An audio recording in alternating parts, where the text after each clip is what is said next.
¿Habrá que darle aquí otra vez? No, así ya. Lo vamos a hacer así, después lo edito estos videos y los suba a la red, ¿listo? Bueno, muy bien.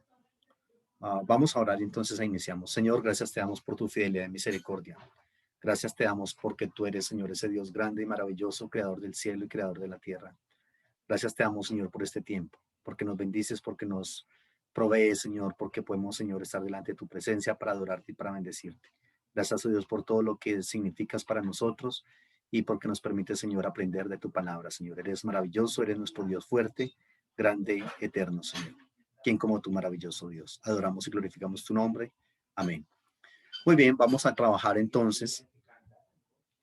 Estamos viendo la naturaleza del Dios de la alianza, es decir, los atributos o lo que otros autores llaman las perfecciones de Dios. Y en esa naturaleza estamos viendo aspectos, por ejemplo, como el Gesed, que fue lo que vimos en la clase anterior, y la santidad de Dios. ¿Listo?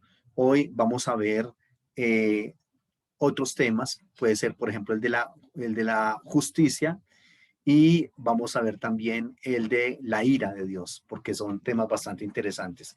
¿Listo? Y vamos entonces a trabajar con el tema de la justicia. Ese tema tiene una raíz que es la raíz Sedej. Es la raíz Sedej que la vamos a escribir acá en el tablero.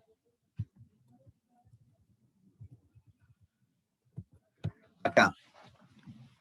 Y vamos a trabajar entonces el concepto de justicia.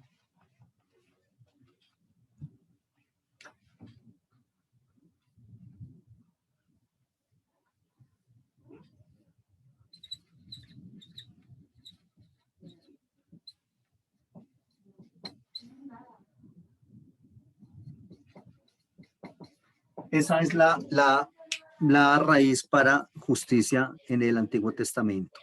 La palabra Zedej. Zedej. Y tengo que empezar diciéndoles que si hay alguno de los atributos o perfecciones de Dios que golpean muy fuerte el concepto de justicia del ser humano, es precisamente este, porque la justicia realmente es algo muy fuerte, reitero, la justicia divina. ¿Por qué razón? Porque la justicia humana y la justicia, por ejemplo, colombiana, es una justicia distributiva y punitiva. ¿A qué me refiero cuando hablo de distributivo y punitivo? Distributivo es que hay un corpus legislativo, hay una carta magna en Colombia, ¿cierto? Y en Colombia hay unas leyes. Y esas leyes entonces dicen, cuando una persona mata a otro, cuando una persona roba a otro, cuando una persona viola a otro, en fin, entonces la pena es esta. Eso se llama una justicia distributiva, es decir, un corpus legal correcto que tiene una cantidad de normas y cómo esas normas posteriormente son aplicadas a la persona que comete el delito. Y aparte de que es una justicia distributiva, es también punitiva. ¿Qué significa eso? Es una justicia de castigo, es una justicia de castigo.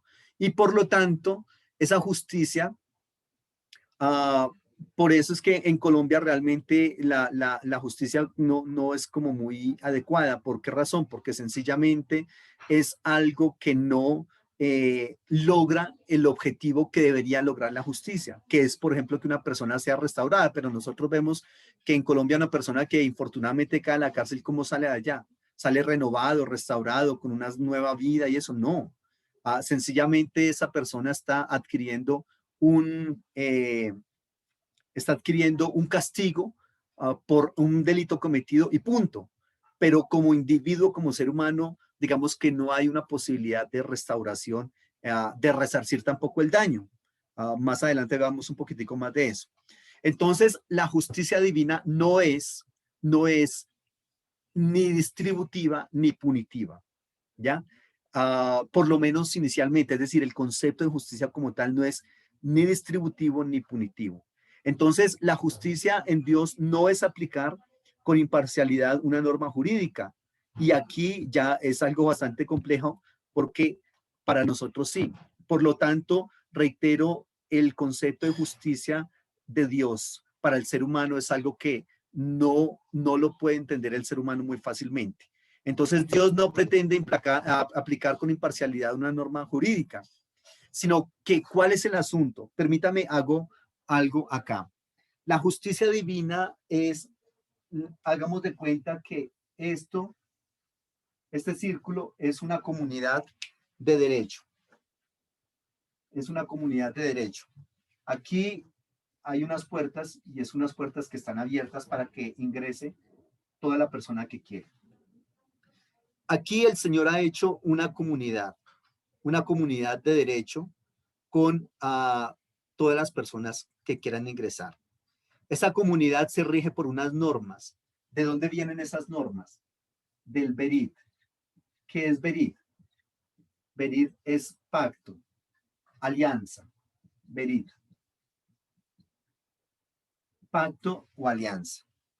De ese pacto o alianza que Dios hace con el ser humano, surgen unos derechos.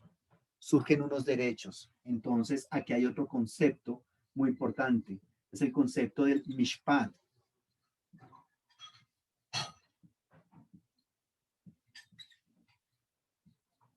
Surgen unos derechos. ¿Derechos para quiénes? Para las personas que forman parte de este concepto. Mishpat.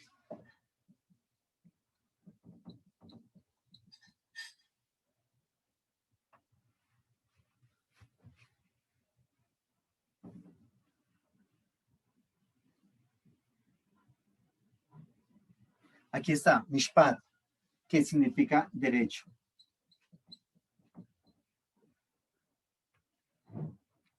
Entonces, el Señor hizo un pacto o hace un pacto. De ese pacto surgen entonces unas leyes, ¿correcto? Leyes por las cuales nosotros nos vamos a regir.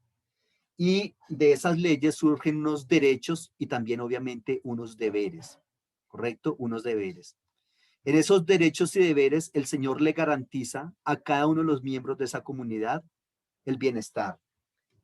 ¿Quiénes son los miembros de la comunidad? El rey, el sacerdote, el hombre, la mujer, el extranjero, el siervo. Es decir, absolutamente todos los personajes forman parte de esa comunidad de derecho. ¿Listo? Todos ellos tienen unos derechos y unos deberes. ¿De dónde vienen esos derechos y deberes? Reitero, del pacto que se hace con el Señor, el Berit. ¿Ya? Y la justicia es que el Señor le garantiza a todos los integrantes de esa comunidad el bienestar.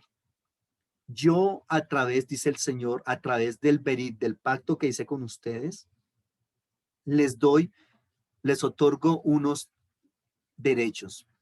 Y la justicia de Dios es que esos derechos quedan garantizados para cada uno de los integrantes de esa comunidad. ¿Quiénes son los integrantes? El rey, el sacerdote, el hombre, la mujer, el extranjero, el siervo, el niño. Todos, absolutamente todos tienen unos derechos y tienen unos deberes que se tienen que trabajar en el concepto de justicia. Entonces, el concepto de justicia divina tiene que verse en relación con el de derecho, como garante de la justicia. Entonces, hay unos términos acá que son los que escribí que tenemos que tener en cuenta. Y todo el bienestar de todas esas personas que forman parte de esa comunidad debe estar asegurado. Y Dios dice, les garantizo el bienestar a ustedes. Y esa es una tarea de la justicia divina. Entonces, cada uno en Israel tiene su propio derecho. El rey, la divinidad, el sacerdote, el primogénito, el israelita de base, absolutamente cada uno de ellos. Y entonces el Señor dice, yo les voy a garantizar esos derechos que están ahí. Pero la justicia en el Antiguo Testamento es no es, como le comento, distributiva ni punitiva. No es solamente un conjunto de leyes y para de contar, ni tampoco es entonces castigo. La justicia en el Antiguo Testamento es, cuidado, distributiva, es salutífera, se llama así, es decir, lo que pretende es dar salud. También la justicia en el Antiguo Testamento es pedagógica, es decir, el Señor lo que pretende es enseñarnos a nosotros, pero sobre todo la justicia es restaurativa y restitutiva. Restaurativa y restitutiva. Eso es algo muy importante para nosotros. ¿Listo? Restaurativa y restitutiva. O sea que lo que el Señor pretende en una comunidad de derecho no es castigar a la gente, sino restaurarla, porque el castigo realmente no sirve como de mucho a sencillamente castigo por castigo. Esa clase de justicia está mandada a recoger en el Antiguo Testamento. De hecho, mire algo bien interesante y es, leamos el texto de Miqueas, capítulo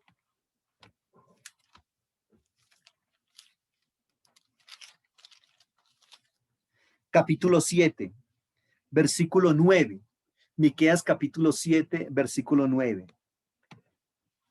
La ira del Señor soportaré, porque pequé contra él, hasta que juzgue mi causa y me haga justicia. Él me sacará a la luz y yo veré su justicia. Fíjese, esta es una persona, curiosamente, que sabe que ha cometido un error, que ha Miqueas, cometido. perdón, pasó Miqueas, ¿qué? Miqueas capítulo 7, versículo 9. La ira del Señor soportaré porque pequé contra él, hasta que juzgue mi causa y me haga justicia. Él me sacará a la luz y volveré y yo veré su justicia. Esta es una persona que peca contra el Señor o que ha cometido un delito, porque de todas maneras todo pecado primero es contra Dios y obviamente contra el ser humano, ¿ya? Esta persona ha pecado contra Dios y contra el ser humano y dice que él, aunque sabe que pecó, se aferra a la justicia de Dios, porque sabe que por la justicia de Dios el Señor lo sacará en limpio. Fíjese que es algo bien curioso. En la ley colombiana, por ejemplo, una persona es culpable. Mi hijo, usted es culpable. Qué pena. Tiene que pagar. En la justicia divina, esa persona se declara culpable, pero dice, Señor, soy culpable, pero acudo a tu justicia para que me saques en limpio, para que me saques como un inocente. Por eso es que dice así, porque pequé contra el Señor hasta que juzgue mi causa y me haga justicia. Él me sacará a la luz y yo veré su justicia. Perdón, una persona que se declara culpable y sin embargo está apelando a la justicia divina para que lo saque en limpio, para que lo saque a la luz y yo vea su justicia. Una de las características más importantes o un proceso, aquí en Colombia tenemos un proceso muy claro de justicia divina y es el famoso acuerdo de paz con la guerrilla. Ese acuerdo de paz que para muchos suena bastante odioso porque se dice, pero es que esta gente son secuestradores, violadores, robaron, hicieron de todo y entonces no van a pagar ni un día de cárcel. Es exactamente lo que Dios hace con nosotros. Cuando hay un requisito sine qua non para eso, ¿cuál es ese requisito? Que yo me declare culpable, es decir, que reconozca mi culpabilidad. Y más que mi culpabilidad, que reconozca mi responsabilidad en ese proceso. Cuando una persona reconoce su responsabilidad y culpabilidad delante del Señor, el Señor dice, listo, no hay problema. ¿Quieres realmente arrepentirte? Claro que sí. ¿Quieres no volverlo a hacer? Señor, no quiero volverlo a hacer. Listo, entonces te perdono. ¿Ya? Te perdono y no hay problema por eso. Vamos, borrón y cuenta nueva. Entonces, eso obviamente raya mucho en el corazón y la mente de las personas. ¿Por qué razón? Porque sencillamente decimos, bueno, ¿y cómo es posible que esa persona no pague. Tiene que pagar porque cometió el error. Nosotros estamos en esto de la justicia, haz de cuenta, ¿te acuerdas como el episodio del Nuevo Testamento donde se consigue un señor a otro que le debe una cantidad de dinero y le dice, págame lo que me debes? Y le dice, bueno, sí, yo se lo pago, pero no puedo. Y entonces finalmente se le perdona la deuda, que era una deuda muy grande. Y posteriormente esa persona se encuentra con un, eh, con un consiervo que le debe muy poquitico. Lo que él le debía a su señor era, haz de cuenta, como como si fuera una tractomula llena no, 50 tractomulas llenas de mercancía. Y lo que el otro le debía a él era una libra, una libra. De hecho, el dinero del cual se habla en la parábola no era todo el dinero que estaba circulando en ese momento en Israel, no alcanzaba a la cantidad que se le dice a esa persona.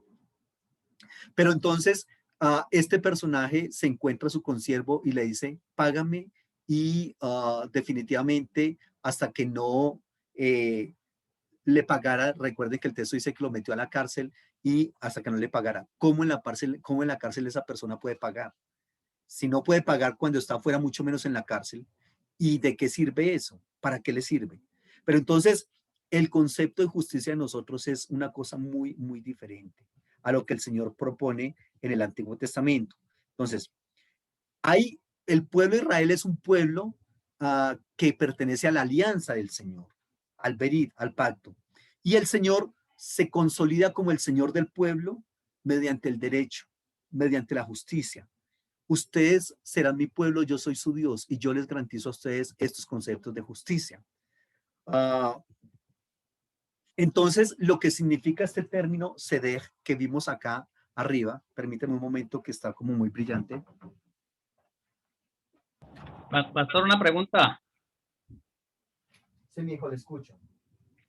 Entonces, si yo por lo menos cometo un delito ante los ojos de Dios y bueno, digo, bueno, soy culpable, perdóname, aplica tu justicia divina sobre mí. Las consecuencias de ese delito, cuando se dice que lo que usted siembra, lo que cosecha, que en un futuro lo que se llama la ley, lo de la retributiva, ¿no? Lo que usted ha hecho lo va a sufrir, eso ¿dónde queda? O sea, eso es una mentira. Esto forma parte de otra temática y es la ira divina, que eso ya sería justicia punitiva, pero el Señor aplica esa justicia punitiva mucho tiempo después de que ha tratado con el ser humano, por uno y por otro medio, ¿ya? Entonces es bastante interesante eso, pero eso lo vemos ahorita después de este tema, porque claro, entonces usualmente cuando escuchamos todo eso, la gente dice, pero a ver, y entonces toda esta gente que roba, que mata, o sea que no les va a pasar nada, o sea, Dios no va a hacer nada en ese caso. Y todos estos malos, entonces, ¿qué? Perdón, si Dios fuera a destruir a los malos, tendrá que empezar por mí y por usted, porque todos somos igualmente malos en la presencia del Señor. Lo que pasa es que unos somos malos en una área y otros somos malos en otra área, pero igual la maldad es maldad, el pecado es pecado. Entonces el Señor dice, si fuera así, entonces dice, bueno, a ver, yo con quién voy a lidiar ahí en ese aspecto, ¿cierto? Porque definitivamente ¿cómo le voy a hacer entonces si todos son malos? Entonces los tengo que destruir a todos. Entonces, este concepto sedej, es un concepto, cuidado, que tiene que ver más bien con las relaciones. Las relaciones. Entonces, de lo que se trata la justicia de Dios no es de castigar a una persona, así por castigarla y punto, sino lo que él pretende es que las relaciones sean restauradas. Por eso les decía que la justicia divina es una justicia restaurativa. Es una justicia restaurativa. Lo que pretende es restaurar las relaciones. Porque, por ejemplo, alguien diría, digamos, a ver, una persona robó a otra, mató a otro.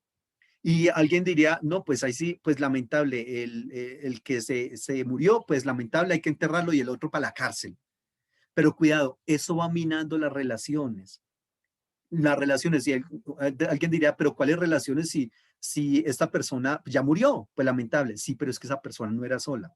Esa persona tiene familia, tiene de pronto hermanos, hermanas, que si no sanan su corazón, esas personas van a querer tomar venganza y entonces uno va a matar al otro, ¿cierto? O va a decir, tiene que pagar y tiene que pagar en la cárcel y no me importa que se pudra en la cárcel 50 años porque me quitó a mi hijo, me quitó a mi ser querido y ese ser querido ya no va a venir. Perdón, ¿qué sacas con que esa otra persona esté en la cárcel?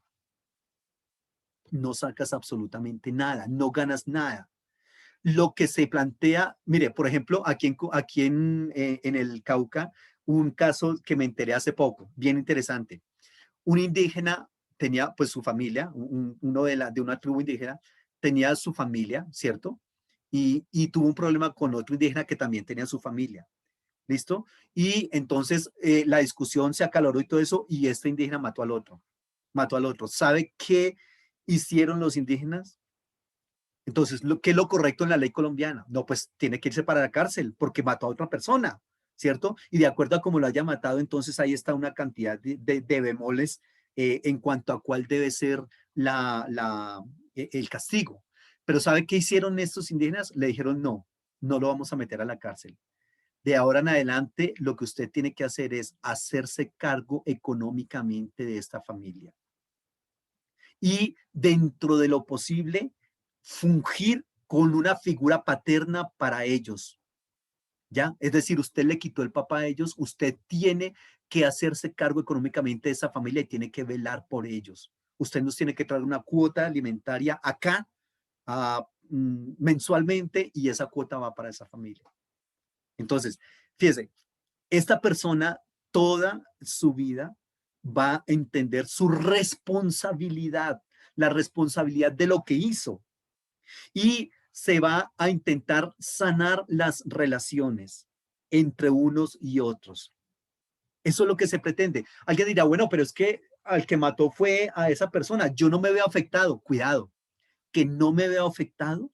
Claro que me veo afectado. ¿Pero por qué? Si no mataron a mi hijo, si no mataron a nadie en mi familia o no robaron a nadie en mi familia, ¿cómo que me veo afectado? Sí, porque aquí hay una situación y es este círculo que yo dibujé acá, que es una comunidad de derecho. Todos pertenecemos a esa comunidad de derecho y hay una cosa que se llama responsabilidad colectiva.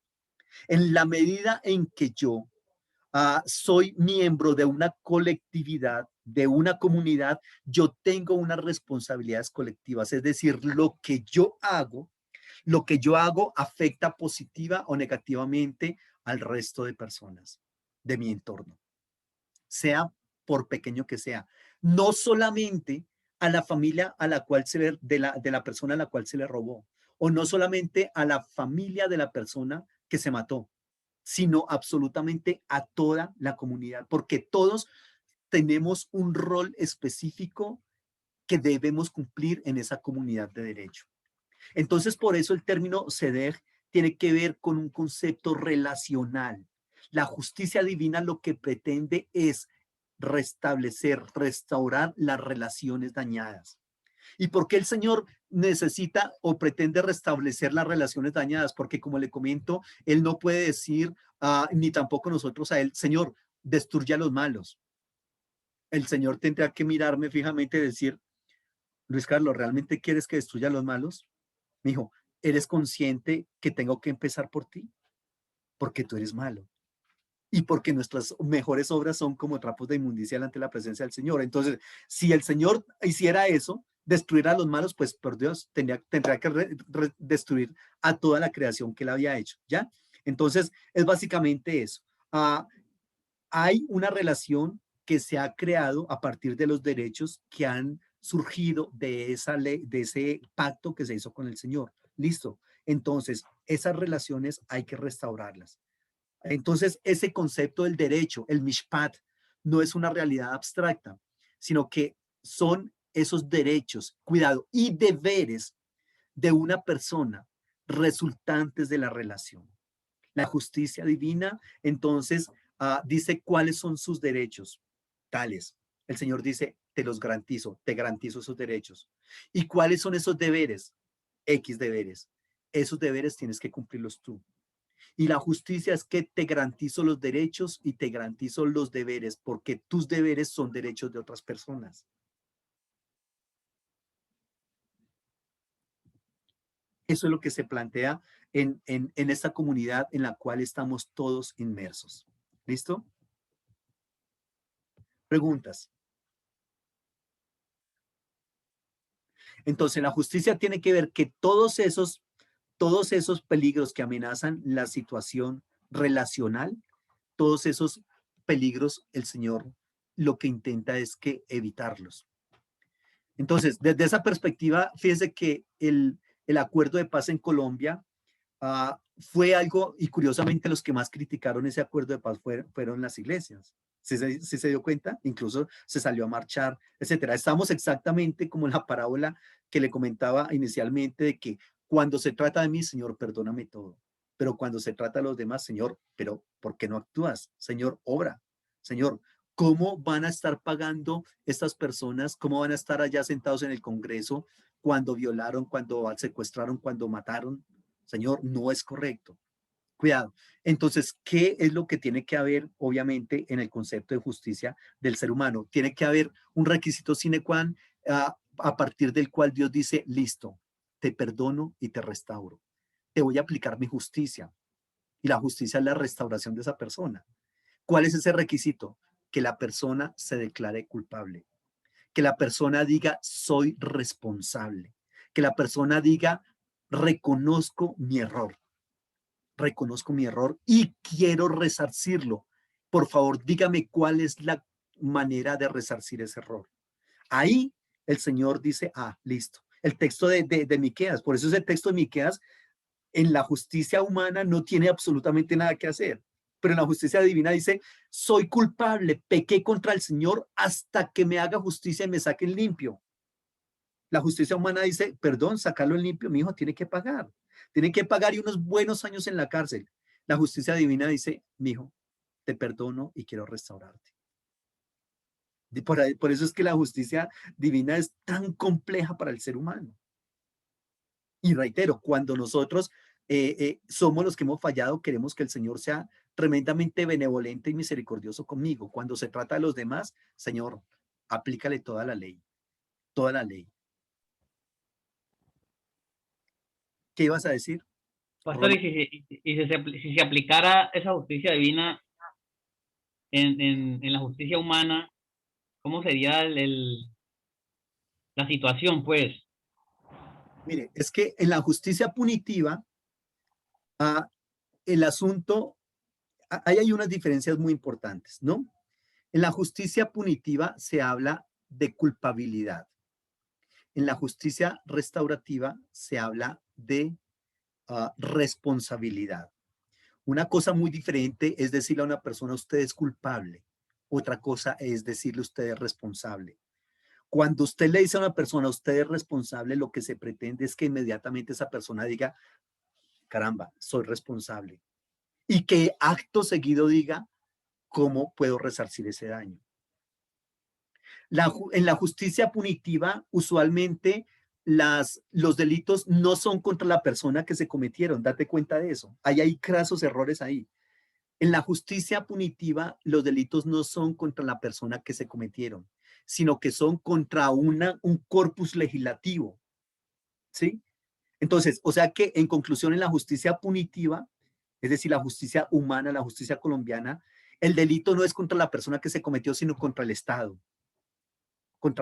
porque el Estado es el que tiene esas leyes, mientras que en la justicia restaurativa o restitutiva, uh, el delito es contra la persona que se cometió.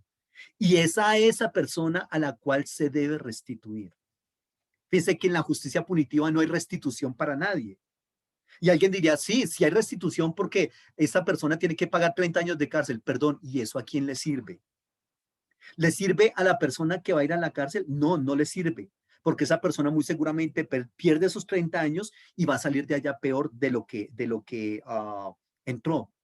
Pero si hubiese algo de restitución y de restauración para esta persona, como el caso que le decía de los indígenas. Mata a un indígena a otro y la ley le dice, tienes que hacerte cargo económicamente de esa familia. Entonces, cada vez que esta persona va a dar la cuota, está restituyendo lo que les quitó en cuanto por lo menos económicamente, ¿cierto? Y esa persona va a reconocer cada vez que tiene que dar esa cuota, la embarré. Muy seguramente ese indígena no va a volver a matar a alguien. Mientras que si estuviese en la cárcel, estaría llenándose de odio permanentemente y diciendo, saldré de acá y me vengaré, muy seguramente. Pero ¿Ya? entonces, pastor, pero entonces también sería parte de que la persona que fuera a ser restaurada fuera consciente de ello, ¿no? Porque si se aplicara la ley restitutiva en el poder, tendría que también tener parte de la persona un compromiso, y si la persona El no que, tiene un compromiso, el que cometió el delito, que cometió el claro, delito, que y si la cometió el persona delito, no tiene un compromiso de ello, tiene que tener el compromiso. Pero entonces ese compromiso usualmente en la justicia punitiva no se da, porque una persona no va contenta a la cárcel, que bueno, me voy a ir para la cárcel 30 años, ¿no? Él nunca va a la cárcel contento, ¿ya? Mientras que si esta persona le dicen, mira, hay esta oportunidad, esta y esta, de restaurar, de restituir a esa persona que fue su víctima, ¿quieres hacerlo? O sea, tiene que ser una persona muy perversa para decir, no, no quiero porque voy a seguir delinquiendo, ¿ya? Entonces, ahí en ese caso, también en la justicia divina, hay una justicia que se llama punitiva, que se convierte en la ira divina, ¿ya? Ese es otro tema del cual vamos a hablar inmediatamente, la ira divina, porque entonces cuando uno habla de esta manera a la gente, reitero, como la gente, todos por lo general nos creemos mejor, más buenos que los demás, y vemos la maldad como, no, Hitler, o sea, ese tipo terrible, Mussolini, la guerrilla colombiana, son malos, el que roba, el que mata, perdón, es que yo soy igual de malo a ellos. Lo que pasa es que mi maldad está en otras áreas, ¿ya? Por eso es que te decía que si le decimos al Señor, Señor, destruye a los malos, Dios me miraría más bien como con misericordia y me diría, Luis Carlos, tengo que empezar contigo, ¿ya? Perdón, pero es que ¿cómo me vas a comparar con Hitler, mijo? Tus mejores obras, esas mejores obras que tú las ves y que sacas pecho con ellas diciendo soy bueno, esas mejores obras son trapos de inmundicia para mí. Esos trapos de inmundicia, recuerde que es como una toalla higiénica utilizada, que ya la mujer la va a desechar porque ya está llena. Algo así, mis mejores obras, las que me enorgullecen. Ahora, imagínese las peores. Entonces, desde esa perspectiva, no tengo chance de nada. Entonces, usualmente en la justicia punitiva, la víctima no es restaurada ni restituida en absolutamente nada. De hecho, ni siquiera se le pregunta a la víctima absolutamente nada. La víctima puede estar ahí en el juzgado en ese momento y el culpable habla con quienes, habla con fiscales, con jueces, ¿cierto? Entre ellos hablan, ni siquiera la víctima y el victimario nunca hablan, ¿cierto? Mientras que en la justicia restaurativa son ellos dos los que, con una mediación de otra persona, son ellos los que tienen que decir, bueno, a ver, ¿cómo lidiamos con eso? Aquí en Colombia, en el Chocó, hay otro caso de un militar que formó parte en los falsos positivos y se le declaró culpable, pero entonces la comunidad dijo, no queremos que vaya a la cárcel. Queremos que venga y viva con nosotros 6 meses y que viva como nosotros vivimos y que entienda cuál fue la magnitud de todos los delitos que él cometió, estando con nosotros. ¿Has escuchado, por ejemplo, el caso de un señor norteamericano que hubo un muchacho que mató a su hijo y eran los dos de la misma edad? ¿Y sabes qué fue lo que este señor dijo que quería el pago para esta persona? Quería que él viniera a vivir en la casa y que tomara el lugar del hijo. Tomara el lugar del hijo. Viejo, esos son, uy, así como dice, se me eriza la piel. Esos son realmente justicias que hay y que son justicias mucho más importantes y muchísimo más eficaces y eficientes que la justicia punitiva. Y eso es lo que Dios hace con nosotros, restaurar esas relaciones. Porque, como le comento, y bueno, y pues definitivamente a mí no fue el que me robaron el celular, eso a mí no me afecta. Sí, sí afecta, porque absolutamente todo lo que nosotros hagamos, por más pequeño que sea, afecta socialmente, afecta colectivamente.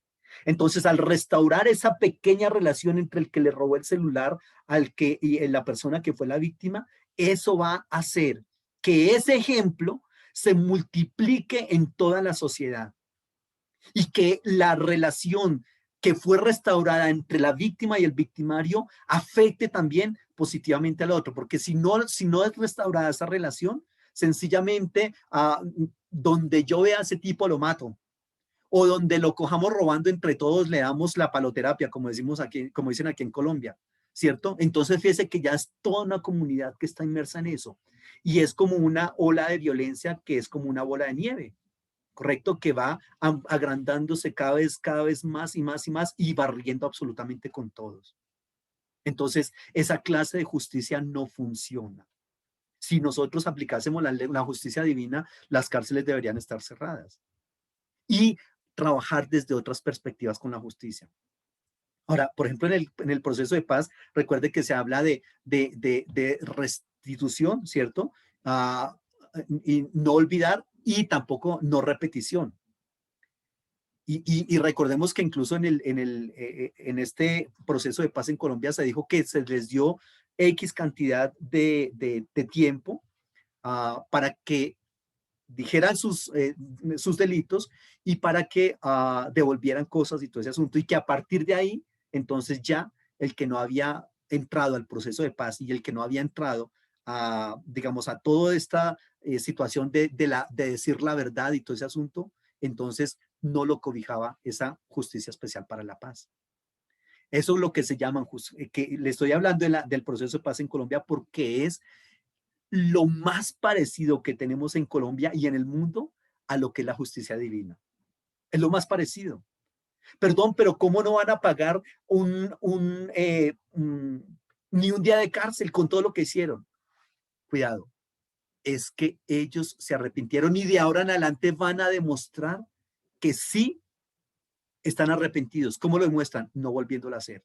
Y hay algunos miembros de la guerrilla que están ahí y que están en la sociedad, ¿cierto? Otros se devolvieron para allá. Los que se devolvieron pierden todos los derechos. Los que permanecen están con las garantías del proceso de paz. Reitero, estoy hablando del proceso de paz porque es lo que nosotros conocemos en Colombia.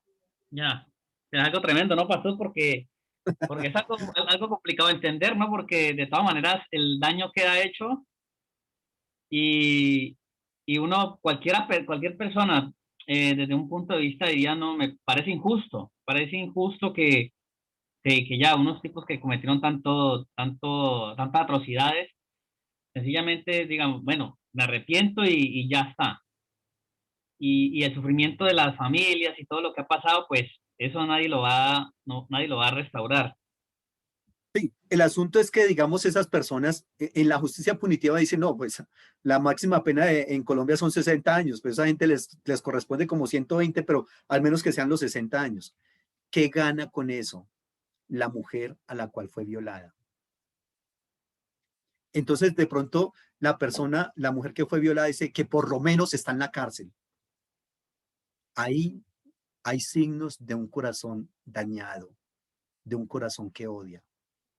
Perdón, ¿cómo fuiste restituida tú? ¿Cómo te restaura a ti el que esa persona esté en la cárcel? ¿No sería mejor que recibieras una restitución? Por ejemplo, en la justicia punitiva, por lo general, la víctima y victimario ni siquiera hablan durante el juicio, ¿cierto? No hablan ni nada de eso. Pero qué genial sería que a esa mujer, el, el, la persona que la violó, por lo menos le dijera, yo le quiero pedir perdón y quiero decirle que estoy muy arrepentido por lo que hice. Y quiero decirle que ninguna otra mujer va a sufrir lo que usted sufrió. Y que la restitución, ahora, ese concepto de restitución no es uniforme para todos, porque el concepto de restitución para todas las personas es diferente. Por eso, cuando se trata de la justicia divina del CEDEJ, como tiene que ver con la relación, con el componer la relación. Entonces, en ese caso, tanto víctima como victimario entran en un diálogo en el cual se le pregunta uno al otro, a través de la persona que está mediando en ese conflicto, cómo quiere ser restaurado. Y para unas personas la restauración será, a mí me da plata. Para el otro dirá, no, a mí, qué sé yo, lo que pasó con el indígena que le estoy comentando. Él era el proveedor de mi casa y ahora no tengo quien provea para mí, para mis hijos. Pues provéame. Provea lo que mi marido tenía que proveer mensualmente para la familia. ¿Ya? Claro, nunca va a estar, digamos, la restitución nunca va a ser igual a lo que se quitó. En el caso, por ejemplo, de la muerte de una persona o de la violación, ¿cierto? Pero por lo menos sí hay, digamos, algunos pasos que van en dirección a eso. Hay algunos pasos que van en dirección a eso. Reitero, pues, ¿cómo se restaura una violación? Pero muy seguramente de pronto esa persona no será restaurada totalmente. En otros casos sí, la Biblia habla de la restitución, habla muchísimo. ¿Se acuerda que lo que dice Saqueo? En el Antiguo Testamento, si una persona le quitaba algo a otra, se lo tenía que devolver 5 veces. Y en el Nuevo Testamento, Saqueo dice, si le he quitado a alguien, algo a alguien, se lo devuelvo 4 veces. Nosotros usualmente hablamos muchísimo de la conversión y del arrepentimiento y todo eso, pero en las iglesias poco hablamos de restitución. Y eso es clave en el texto bíblico y es clave en todos los conflictos. Yo le quité a veces cosas a esa persona, ¿cómo lo restituyo? Entonces, de pronto alguien que habló mal de otra persona y como que el espíritu lo redarguye y le dice, ay, vea, yo quiero pedirle perdón a usted porque yo estoy hablando mal de usted. Pero el concepto de restitución sería que si esta persona vino a hablar mal de usted con una, tendría que terminar hablando bien con 5 de usted, porque esa es la restitución. Reitero, no en todos los casos la restitución va a ser igual. Y eso es también lo bonito de la justicia divina, que no es distributiva. ¿Recuerdas que te dije al inicio que la justicia distributiva era sencillamente unas leyes, lo que se dice que es delito, y depende entonces las características de ese delito, entonces hay varias penas, para de contar. Mientras que en la justicia restitutiva, restaurativa, no es para todo lo mismo. ¿Por qué? Por lo que te acabo de decir, porque para todos la restitución es diferente. ¿Ya? Entonces una persona dirá, para mí creo que me sentiré restituido con X cosa. Otro dirá, en el mismo evento, no, yo quiero a veces, eso ya depende. ¿Listo? Preguntas. No, pastor, nada, todo claro. Pues un poquito complejo el tema, pero Este tema de la justicia divina es algo que raya el cerebro de los seres humanos. Porque es que el concepto de justicia divina no reside en el postulado ético de un orden moral universal. No, no, cuidado, no reside en el postulado ético de un orden moral universal, ni tampoco en una retribución imparcial, porque es que tenemos que personificar en Dios la idea de lo que es ético. ¿Ético para quién? Para nosotros. Pero muchas veces lo que es ético para mí no es ético para Dios, sino que en qué reside la justicia divina, en la fidelidad de Dios a una relación, a esta relación de una comunidad concreta, esta comunidad que está vinculada, recuerde, por la ley, por el pacto, alianza, que da unos deberes y unos derechos. ¿Qué pasa? ¿Qué pasa con los paganos? ¿Qué pasa con los pecadores? ¿Qué pasa con la gente sin ley? Cuidado, ¿qué pasa con los que están acá afuera y que no quisieron entrar a ese concepto de justicia?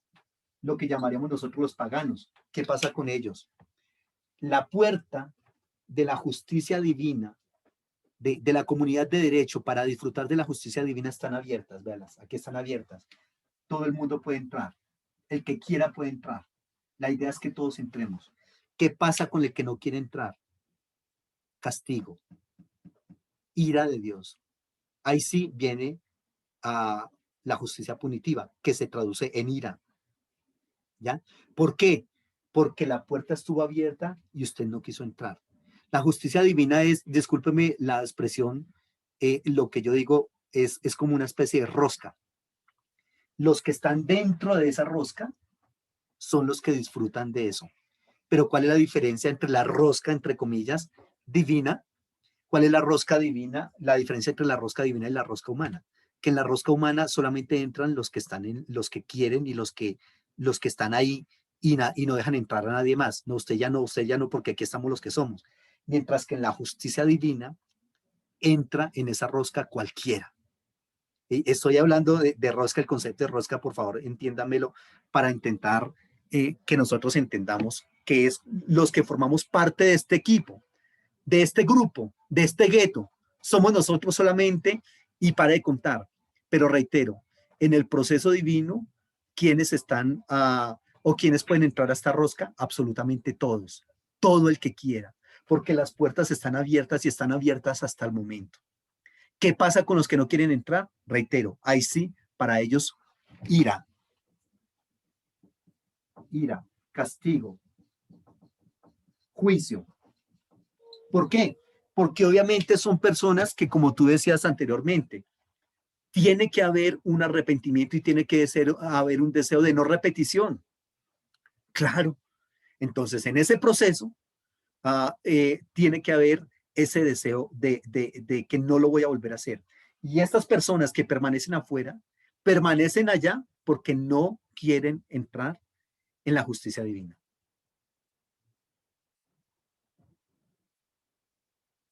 ¿Qué te iba a decir, pastor? Entonces, lo que yo te preguntaba ahora, yo por lo menos como integrante de la rosca, ¿no? Por decirlo así, eh, yo voy a sufrir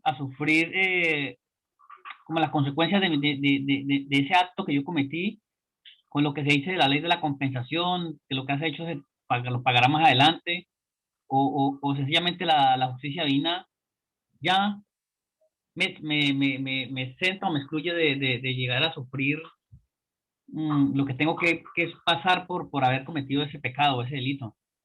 La primera parte del texto de Miqueas dice, la ira de Dios soportaré. Sí, hay que pagar algo, hay que pagar algo. Ya, obviamente, porque, a ver, y ese pagar algo no es que Dios dice, mi hijo, pero de todas maneras, qué pena, me tengo que sacar la espina y tengo que hacerte pasar por algo. No, no es eso, sino que ese algo por lo general, digamos, son las consecuencias que vienen de nuestros actos, de nuestros actos. Por ejemplo, oh, cuando una persona, digamos, consume mucho licor, muy seguramente la consecuencia es que tiene un hígado destruido, tiene muy seguramente diabetes por el azúcar del licor, en fin. O una persona que consume drogas, Dios la perdona, pero está ahí. O una persona que, digamos, fue infiel a su hogar, ¿ya? Obviamente hay unas consecuencias como siempre. Pero esas consecuencias no son el verdadero pago que esa persona debería pagar.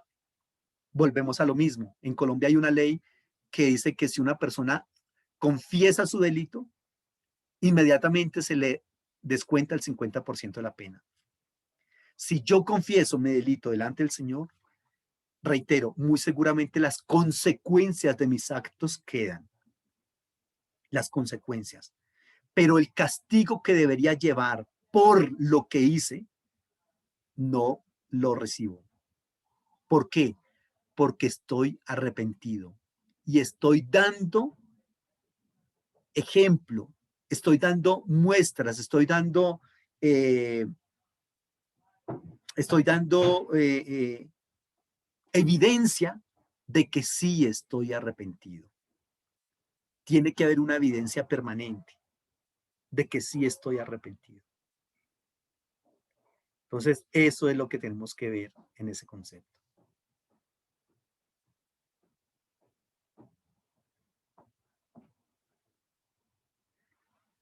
Preguntas.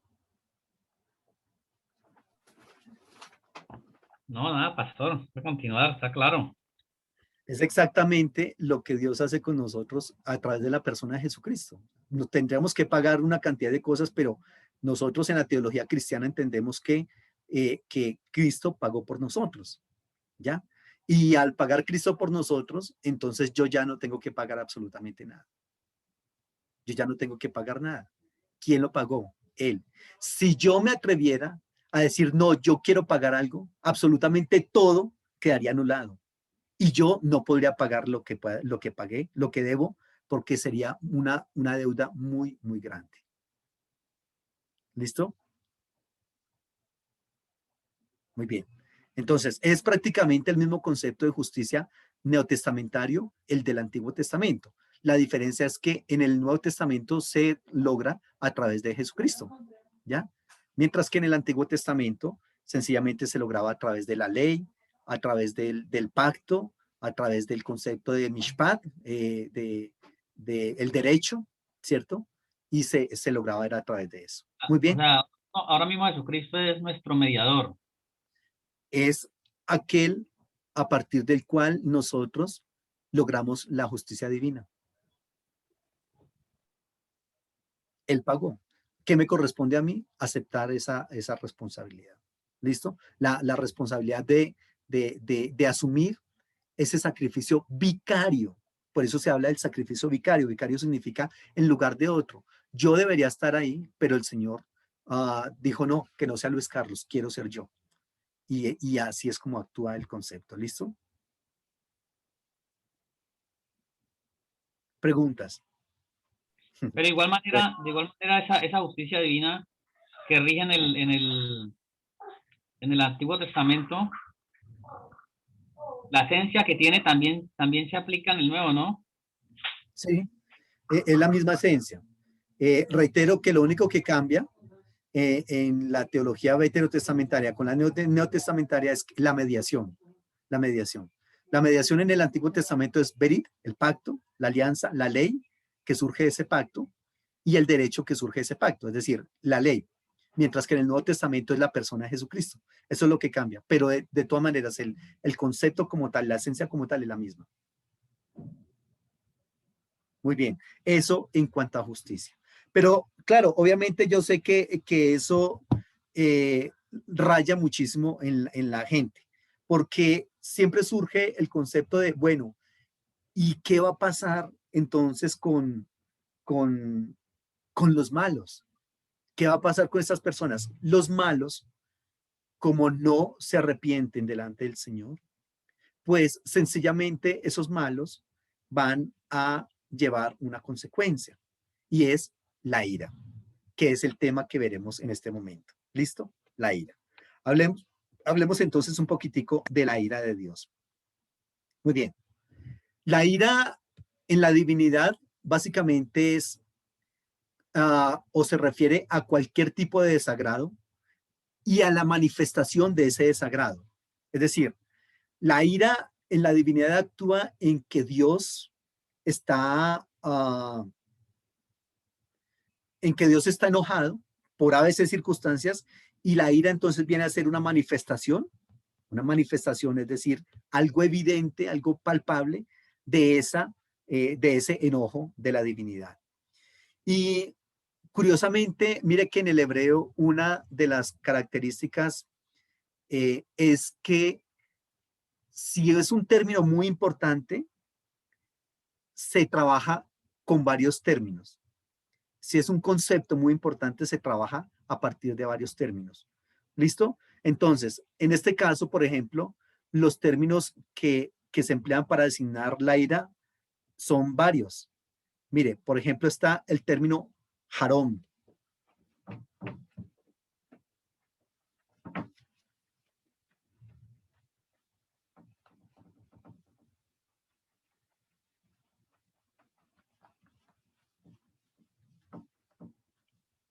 Aquí en estos términos se va describiendo, en muchos de ellos, haz de cuenta como como el proceso que va llevando la justicia. ¿En qué sentido? En que no es algo que se da inmediatamente, no es algo que se da, digamos, ya en el acto. Es decir, que yo cometí algo e inmediatamente el Señor se disgustó y ahí entonces tengo el problema tan fuerte con el Señor, no, sino que eso va siendo un proceso. ¿Un proceso en qué sentido?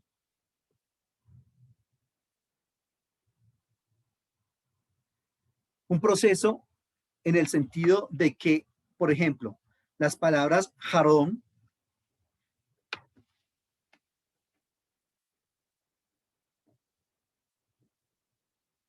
está en la raíz, la het, la resh y la mem.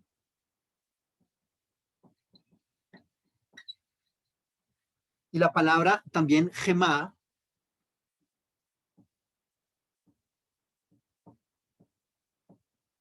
esta raíz gemá, significan básicamente un ardor interior.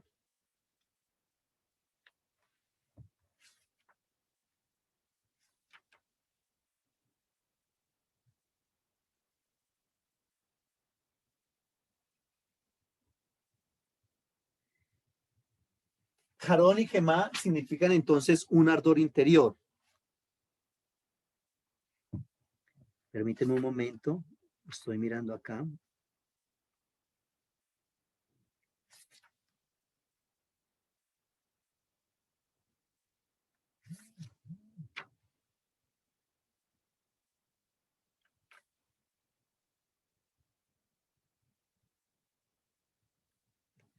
Jarón y gemá, entonces un ardor interior.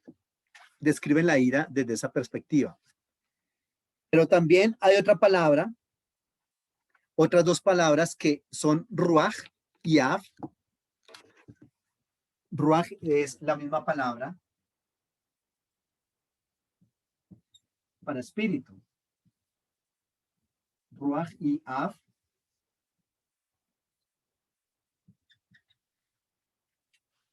Estas dos de acá, ¿qué le dije que eran? Ardor interior, ¿cierto?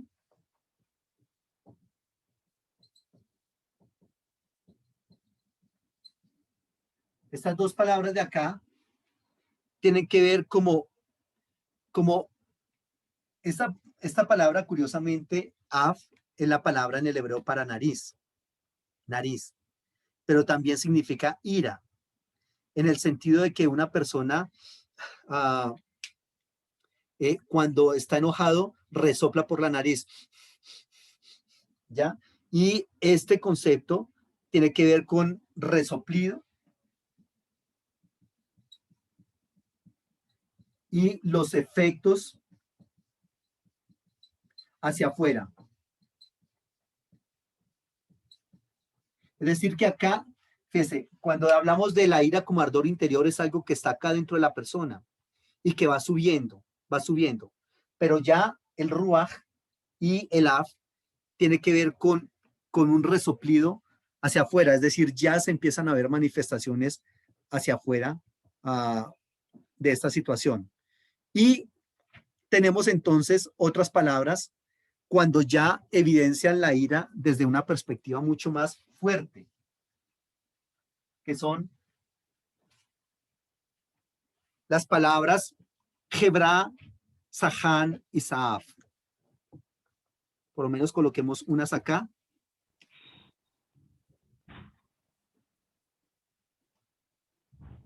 Saham.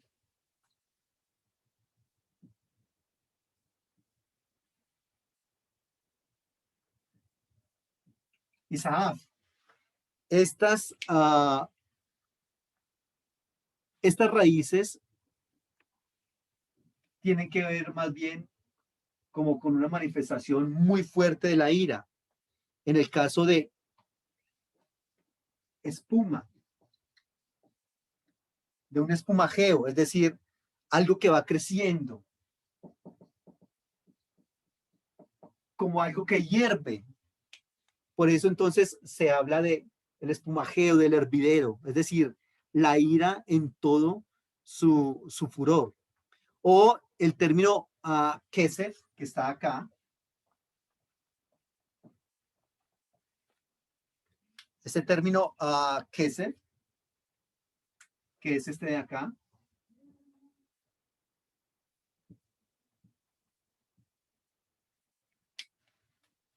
esta raíz básicamente significa algo que estaba reprimido, y que de un momento a otro se rompe. Algo que estaba reprimido y se rompe. Y todos esos conceptos entonces tienen que ver precisamente, como le comento, inicialmente con la palabra jarón y gemá como un ardor interior, es decir, algo que va incomodando, algo que va molestando, ¿no? Pero es interior, no ha salido todavía. Luego viene el ruaj y el af como un resoplido, algo que va subiendo cada vez más, ¿cierto? Y que tiene efectos hacia afuera. Ya entonces se evidencia algo de que ya va empezando a salir algo al exterior. Pero vienen entonces las palabras Hebra, Saham, Saaf, que colocaba anteriormente, y eso ya tiene que ver con un hervidero, con un espumajeo, así como cuando la espuma sube y como todo hierve, así se da. Y viene el término Kesef, que es la ruptura de algo, algo que estaba reprimido y definitivamente se rompe, y ahí es cuando vemos la ira de Dios en todo su efecto. Entonces, ¿por qué viene la ira? Porque la divinidad estaba desagradada por ABC cosas. ¿Cuáles cosas? Los que la divinidad en su ley ha dicho, esto no es correcto, esto no está bien, ¿ya? Entonces, la ira de Dios es lo que en el tema anterior estábamos hablando de justicia punitiva. Justicia punitiva. Esa justicia punitiva es penal, correccional, penitenciaria.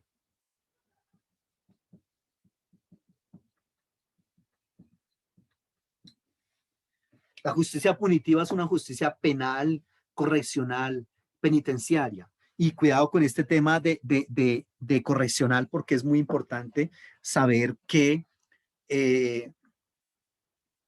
lo que pretende la ira de Dios no es destruir por destruir, que la ira de Dios no es satánica, sino que lo que pretende la ira de Dios es corregir, ¿cierto?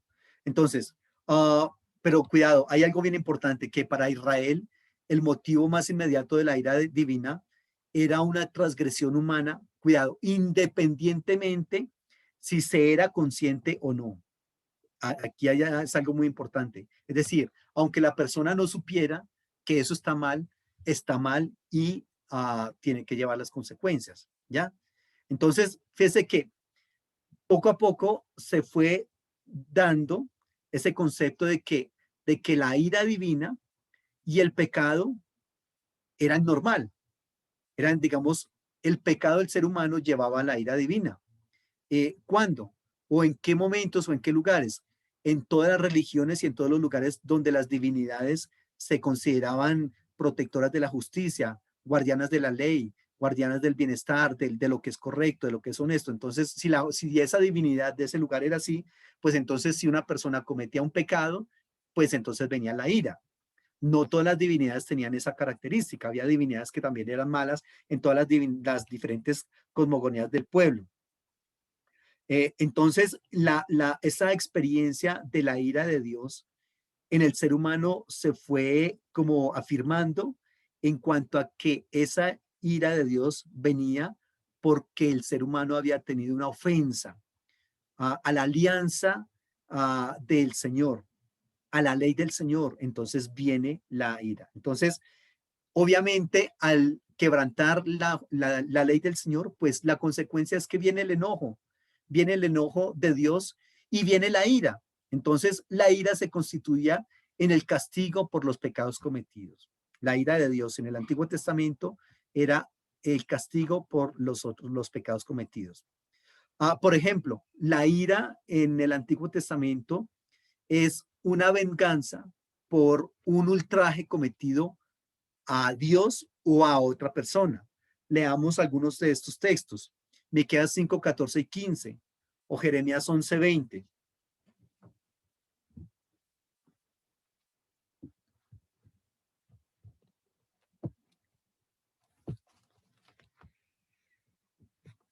Miqueas Léela, 5, Jeremías 11:20, pastor. ¿cómo? Ah, Te bueno, leo la- listo. Sí, por favor. Dice, pero, oh Jehová de los ejércitos, que juzgas con justicia, que escudriñas la mente y el corazón, vea yo tu venganza de ellos, porque ante ti he expuesto mi causa. Muy bien. Esa es, estamos hablando de la ira, en el caso que está planteando Jeremías, es porque lo dañaron a él, hicieron algo contra él, y efectivamente mucho hicieron contra él, ¿no? En el texto de Miqueas habla es de la venganza, perdón, de la ira como venganza por algo que se le ha hecho a Dios. En este momento es la idolatría. Mire lo que dice en el Miqueas 5, 14 y 15. Arrancaré de en medio de ti tus imágenes de acera y destruiré tus ciudades. Con ira y con furor me vengaré de las naciones que no obedecieron. Entonces aquí el ultraje es directamente a Dios. En el texto de Miqueas, el ultraje es, en el texto de Jeremías, el ultraje es directamente a Jeremías. Sea en uno u otro caso, la ira de Dios viene como venganza por eso que se ha hecho. ¿Listo? Por otro lado, también esa ira es el resultado del celo que vigila por, por la dignidad de Dios como tal. Eh, es decir, todo lo que es contrario a Dios debe ser aniquilado. Eso nos dice en Éxodo 25. ¿Por qué? Porque sencillamente leamos ese texto de Éxodo 25.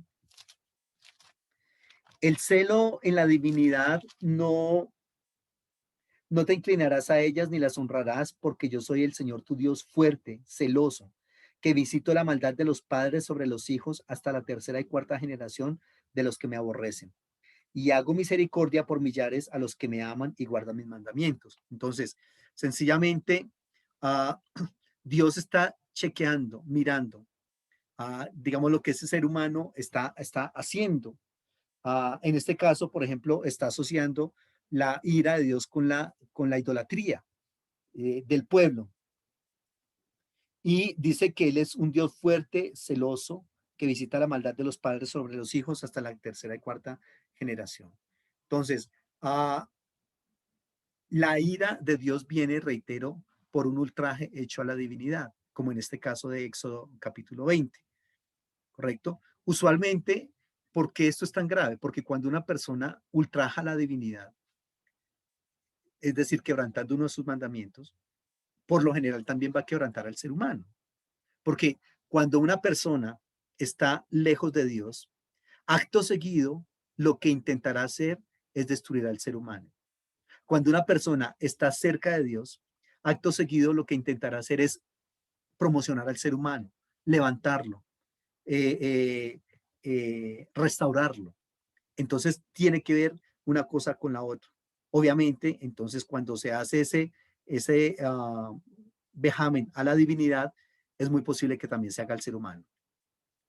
Pero cuidado, aquí hay algo muy importante, que incluso muchas veces la ira del Señor para el pueblo de Israel resultó incomprensible, porque no se trabajaba de una u otra manera, digamos, es decir, sucedían cosas y el pueblo no entendía. Pero aunque resulta incomprensible, esa ira no tiene nada de satánico, no tiene absolutamente nada de satánico. ¿Listo? Entonces, hay que tenerlo en cuenta. Ni tampoco es una ira caótica, es decir, un caos total y que alguien vaya a preguntar, ¿y por qué está pasando eso? No, no se da eso, sino que sí hay una explicación para la ira de Dios sobre el ser humano, ¿ya? Entonces, esa ira es más bien como la manifestación del enojo de una grandeza que es una grandeza que nosotros no podemos conocer de Dios por encima de los pensamientos humanos. Es decir, fíjense que ahora hablábamos de la justicia restaurativa y restitutiva, pero también hay que hablar de la justicia, de la ira del Señor sobre una persona. Y de pronto muchas veces esa persona no fue la más mala de todas. Reitero, comparando como esos grados de maldad, ¿no? Porque una cosa diferente es que una persona le diga a otro, sí, sí, yo voy a ir allá el martes, yo voy tranquilo, sabiendo que lo que está diciendo es mentira porque no va a ir. Es pecado, la mentira, pero Es muy diferente cuando se coloca una bomba en un centro comercial y matan miles de personas o cientos de personas. Las consecuencias, teológicamente el pecado es pecado y el pecado es el mismo. Nosotros, recuerde que nosotros no tenemos en cuenta ese concepto um, del pecado venial y el pecado mortal. Eso para nosotros no van, o mentiras piadosas y mentiras graves. Eso no va. En nuestra teología, reitero, pecado es pecado. Teológicamente hablando, es lo mismo y la dimensión es la misma, pero hay otras consecuencias, por ejemplo, que son las consecuencias sociales, las consecuencias económicas, las consecuencias familiares de los pecados. Eso es diferente. Ahí sí, dependiendo cada pecado, la consecuencia es grave. Digamos que la consecuencia de decirle yo a una persona que sí voy a ir y que tranquilo, que puede contar con eso cuando yo sé que no voy a ir, digamos, el afectado es él y yo directamente, él sobre todo. Bueno, y yo porque estoy cometiendo un pecado. Pero reitero, es muy diferente cuando se violan y se matan 120 niños. ¿Ya? Entonces las consecuencias sociales son muy graves y eso sí tenemos que tenerlo en cuenta. Pero muchas veces la ira de Dios viene cuando de pronto la consecuencia no es tan grande en uno o en otro caso. Y eso hacía que Israel dijera, bueno, pero, o sea, ¿cómo es que se maneja eso? ¿Qué pasó? Entonces, básicamente lo que se pretende es que la ira de la divinidad va a despertar en el ser humano un sentimiento de una ley superior, ¿ya? Es decir, alguien gobierna sobre mí, aunque muchas veces incluso ni siquiera yo lo reconozca, pero hay alguien que está gobernando. Hay una ley que me está rigiendo. Ahí está. Entonces, pero hay algo a partir de lo que te estoy diciendo, y es que en Dios no funciona.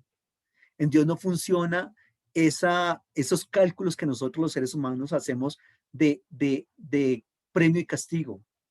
Esas categorías racionales funcionan para nosotros. Si nuestro hijo se porta bien, entonces me viene a pedir algo, claro, con mucho gusto si se lo puedo dar. Pero si se porta mal, no porque usted hizo esto y esto y esto y cuidado con eso. Entonces, el ser humano sigue unas categorías que para nosotros son muy racionales de premio y de castigo. Dios no, Dios no. Dios no, porque, reitero, si Dios siguiera esas categorías racionales, tendría que castigarnos a todos permanentemente, porque todos actuamos mal delante de Él. Y por otro lado, hay una persona que comete algo y de una vez se descarga la ira total sobre él. Ejemplo, el texto de Números, capítulo...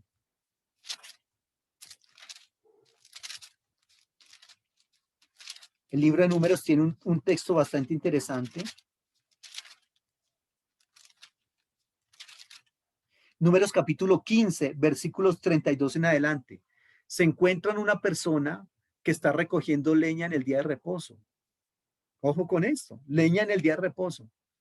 La meten a la cárcel, no sabían qué hacer y le preguntan a Dios, Señor, ¿qué hacemos con este caballero? Y el Señor dice, apedréenlo, mátenlo, según dice el texto bíblico, ¿no? Cuando los hijos de Israel estaban en el desierto, hallaron a un hombre que recogía leña en el sábado. Los que lo hallaron recogiendo leña lo llevaron ante Moisés, Aarón y toda la congregación. Lo pusieron en la cárcel porque no estaba determinado qué se había de hacer. Entonces el Señor dijo a Moisés, irremisiblemente ese hombre debe morir. Apedréenlo toda la congregación fuera del campamento. La congregación lo sacó fuera del campamento, lo apedrearon hasta que murió, como el Señor lo había mandado. Uno dice, wow, apedrearlo por estar recogiendo espigas en el día de reposo. Pero así fue. Pero nosotros podríamos ver un caso, por ejemplo, para mirar el contraste de lo que quiero informarles. Manasés. Manasés fue uno de los peores reyes de Israel. Fue perverso. Gobernó 55 años en Israel. Y sin embargo, en los últimos días de su vida se arrepintió y le pidió perdón al Señor. Y no fue castigado. Entonces uno dice, o sea, ahí es donde están estos conceptos de que uh, la forma en que Dios actúa escapa a los cálculos que nosotros hacemos, de categorías racionales de premio y castigo. Con Dios no funciona así. ¿Listo? Muy bien. Claro, porque por lo menos yo llego a leer este texto a una persona que no tiene bastante conocimiento, el del Éxodo, el del número, perdón, y pues, primero decir, pues, ¿qué clase de Dios es el que tienen ustedes? Que manda a pelear a una persona por solamente recoger una leña el día de reposo. Entonces, Muy es algo bien. tremendo, ¿eh? Sí. Hay que entrar a dar unas explicaciones interesantes de lo que significaba el día de reposo, ¿ya? Y de por qué se tomó esa medida, pero bueno, esas son unas explicaciones que hay ahí en cuanto a que no solamente están acá, sino en todo lo que se dice del Antiguo Testamento, de por qué Dios manda matar, mátenlo todo, quémenlo todo, niños, mujeres, animales, por Dios, pero ahí hay unas justificaciones, unas explicaciones bien interesantes, ¿listo? Muy bien, ahora tengamos en cuenta una cosa, que en el Antiguo Testamento no todas las interpretaciones o no todas las desgracias, mejor, se interpretaron como un castigo por los pecados. No. Había, entonces, en algunos casos se decía, eso es castigo por el pecado, pero en otros casos se decía, no, no necesariamente, sino que, ¿qué pasaba con esto? Había en el Antiguo Testamento una idea del mal inexplicable. Era sencillamente una pieza del curso normal del mundo y que era imposible de conectar con un juicio moral. ¿De qué le estoy hablando acá? Ejemplo, el caso de Job. Job, que es una persona recta, temerosa de Dios, apartado del mal, y sin embargo, mire todo lo que le viene. En esos casos, era, aunque los amigos de Job intentaron decirle que sí, que él estaba pecando, que tenía pecados ocultos, que se arrepintiera, que él era un hereje, que había fallado ante Dios. Pero Job en todo eso dice, yo no he hecho nada, yo no estoy en pecado. Hay en casos como el de Job, hay una idea del mal inexplicable en el mundo. ¿Qué pasó? ¿Quién sabe qué pasó? Ahí volvemos a lo que estamos planteando hace un rato, la famosa, lo que se conoce como la famosa teología de la retribución. Actúa bien para que te vaya bien. Si actúas mal, te va a ir mal. Job nos va a decir, no, no siempre. No siempre porque mire yo cómo estoy actuando de bien y mire tan mal que me está yendo. Entonces, ¿qué pasa ahí? ¿Listo? Entonces, había una cantidad de males que eran inexplicables y que no se podían conectar con que esto que le está pasando es por un juicio moral que Dios le está haciendo, o un juicio ético o espiritual. Y entonces, claro, está llevando las consecuencias. No, no necesariamente. De hecho, en el Antiguo Testamento, la misma muerte no se considera necesariamente como un castigo de la ira divina, ¿no? Sencillamente la muerte es parte de la vida. La muerte es parte del proceso que tiene que sufrir un ser humano y para de contar. Entonces, reitero, no todo en el Antiguo Testamento se explica a partir de la ira de Dios. No. Ahora, otra cosa muy importante, cuidado con esto, otra cosa muy importante de este atributo de la ira es que efectivamente Dios también es ira, pero la ira, este atributo de la ira, no es algo constante en la naturaleza de Dios. Cuando nosotros hablamos, por ejemplo, de santidad, de justicia, de amor, de misericordia en Dios, todos esos son predicados constantes, es decir, son atributos permanentes de Dios en el ser humano o respecto al ser humano, mientras que la ira no, la ira no, la ira no es un predicado constante y eso es gracias a Dios que es así, porque imagínense si fuera constante sería bastante terrible para nosotros. Por ejemplo, en Israel había una venganza de delitos no conocidos. Por ejemplo, cuando en Israel se presentaban calamidades nacionales que no se encontraba el culpable. Entonces, ahí básicamente había la posibilidad de buscar quién era ese culpable y que ese personaje pagara el castigo exigido por Dios. Eso está, por ejemplo, en Josué 7:1 con el famoso anatema, ¿se acuerda usted? O segundo de Samuel 21. Entonces, ahí, cuando hay esas calamidades nacionales, se tenía entonces que buscar al culpable y se sabía finalmente cuál había sido el delito y ese culpable tenía que pagar. Por otro lado, también la ira de Dios se presenta por no respetar la naturaleza. Éxodo capítulo 19, versículos 12 al 25, muestra cómo, por ejemplo, incluso en las leyes de la guerra habían unas connotaciones en cuanto a la naturaleza.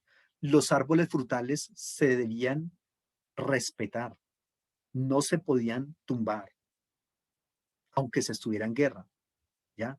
Y algo de la ira que viene de Dios sobre el ser humano es el no respetar la naturaleza.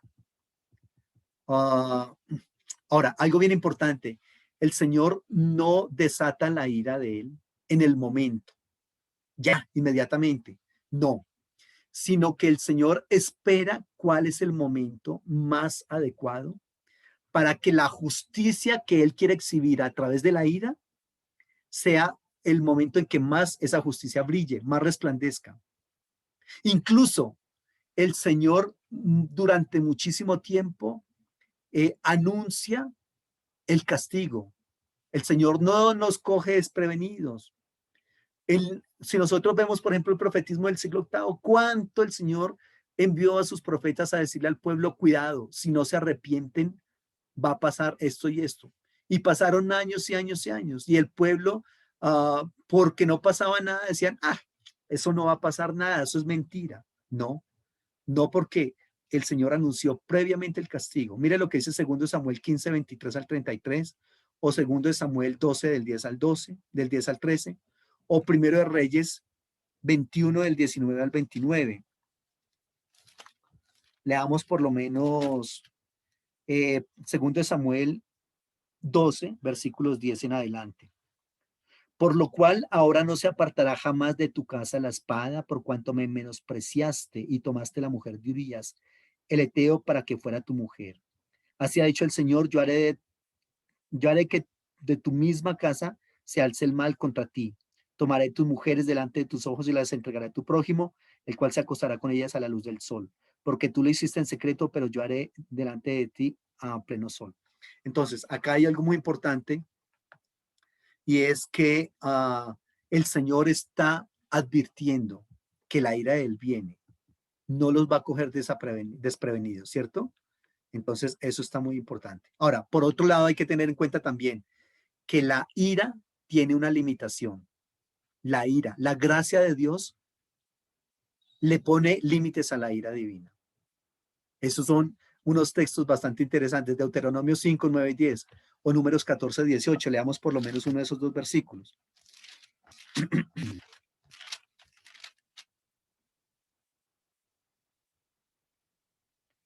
El Señor es tardo para la ira y grande en misericordia, perdona la maldad y la rebelión, aunque de ningún modo tendrá por inocente al culpable, pues castiga el pecado de los padres sobre los hijos hasta la tercera y cuarta generación.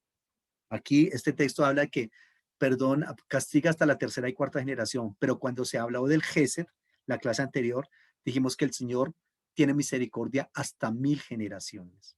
Entonces, la gracia de Dios le pone límite a la ira divina. Ahora, por otro lado, cuidado con esto. Por otro lado, la ira se constituye en el destino escatológico del ser humano. ¿Qué significa eso? Que para muchísimos seres humanos, lo último que conocerán de Dios es la ira. De acá que tengamos en cuenta esto, porque muchas veces se dice, no, Dios es un Dios de amor, de misericordia, Dios va a perdonar, Dios va, pero cuidado, reconozcamos que aunque estamos hablando de que la ira no es un predicado constante en Dios, esa ira sí va a ser el destino escatológico de muchas personas. Es decir, lo último que se verá de Dios va a ser la ira y el castigo para muchas personas. Eso lo tenemos en Amós 5, 18 en adelante, Sofonías 1, 15 al 18, Lamentaciones 1, 12. En textos en los cuales se propuso de que el Señor iba a orar en contra del pueblo si no se arrepentían, y el pueblo no se arrepintió, y posteriormente la ira de Dios fue lo último que vieron. Entonces esto nos debe ayudar a nosotros a entender también que si Dios, reitero, si Dios es un Dios de amor, también el destino final será ira para muchas personas. Entonces con Dios no se juega. Tenemos que tener en cuenta ese concepto. Preguntas de la ira. O sea, pastor, que podemos decir que entonces la ira de Dios puede estar presente en nuestros tiempos. ¿sí? Puede estar presente nuestros tiempos, por ejemplo, en una persona. Habría que ver entonces si lo que esa persona está viviendo es producto de la ira del Señor. Bueno, eso tenemos que saberlo porque eso es muy casuístico. Ya tendríamos que analizarlo. Pero efectivamente eso es lo que está pasando. Entonces yo puedo hablar o decir un Dios castigador, un Dios que castiga. ¿Dios castiga? ¿Sí? Claro, Dios castiga. Aunque hablamos, fíjense que acabamos de hablar de la justicia de Dios y dijimos que es restaurativa, restitutiva, pedagógica, salutífera, pero también le comenté al iniciar este concepto de la ira, que la ira es la justicia punitiva de Dios. Es decir, también existe una justicia punitiva de Dios, lo que pasa es que no la muestra ya, inmediatamente, inicialmente, sino que da oportunidad, quiere restaurar las relaciones, quiere solucionar las cosas hasta que definitivamente llega el momento en que ya todo está dañado. O sea que ¿Listo? hay una diferencia entre castigar y corregir, pastor, o era lo Claro, mismo. lo que le decía ahorita, que la ira de Dios, aunque es ira, no es satánica, ni es caótica. Una ira, definitivamente, ¿qué está pasando con eso? No, tiene un propósito que es pedagógico también. De hecho, la ira también tiene un propósito que es un propósito restaurativo, restitutivo. Así como exactamente pasa con nosotros como padres con nuestros hijos. Llega el momento en que toca calentarle la cola. No, no quiero, pero es que se lo ha advertido varias veces y no ha entendido. Y ese concepto todavía del castigo como restauración y como pedagogía, obviamente está vigente, obviamente, y el Señor actúa de esa manera también. Cuando el Señor destruye o lleva al pueblo de Israel al exilio o permite que lo lleven al exilio, es un castigo bastante fuerte y tuvieron que pasar por muchísimos vejámenes, pero la idea es definitivamente pedagógica, pedagógica y restaurativa. La ira tiene unos objetivos pedagógicos y restaurativos. Claro que sí. ¿Ok? Eso Listo, es pastor. entonces esos conceptos de hoy que trabajamos ira y, perdón, justicia e ira en el Señor. Sí, ¿Listo? ¿Ok? Listo. pastor. Nos vemos la próxima clase. El Señor les bendiga, que estén muy bien. Amén. Muchísimos Dios le éxitos. bendiga. Bueno, Bendiciones.